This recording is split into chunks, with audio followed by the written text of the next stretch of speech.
என்ன பாவா நல்லா இருக்கீங்களா? நான் மதுரையில கிட்டத்தட்ட ஒரு 200-300 நாள் இருந்தேன் நான் ஆடுகளம் படத்தை நடிக்கிறதுக்காக.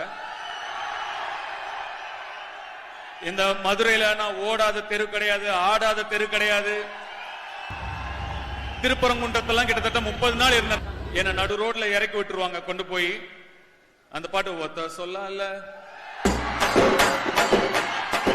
அப்படியே கூட்டிட்டு போவாங்க. அப்படியே ஆட்டோல கூட்டிட்டு போய் அப்படியே என்னை இறக்கி விட்டுருவாங்க. இறக்கி விட்டுட்டு என்னை யாரும் அடையாளம் கண்டுபிடிக்கிறதுக்கு முன்னாடி நான் ஆடிடணும். அந்த லுங்கி அப்படி தூக்கி வச்சுட்டு இப்படியே ஆடிடணும். ஆனா கிட்டத்தட்ட ஒரு 5-6 நாள் வேற வேற இடத்துல வேற வேற இடங்கள்ல இறக்கி விட்டு நான் ஆடும் போதும் என்ன நிறைய பேர் அடையாளம் கண்டுபிடிக்கல.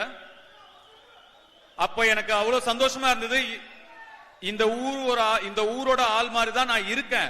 அதனாலதான் என்னை யாரும் அடையாளம் கண்டுபிடிக்கல. நான் இந்த மண்ணை சேர்ந்தவன் தான், இந்த ஊர் ஆள் மாதிரி தானே இருப்பேன். நானும் மதுரைக்காரன் தான்டா.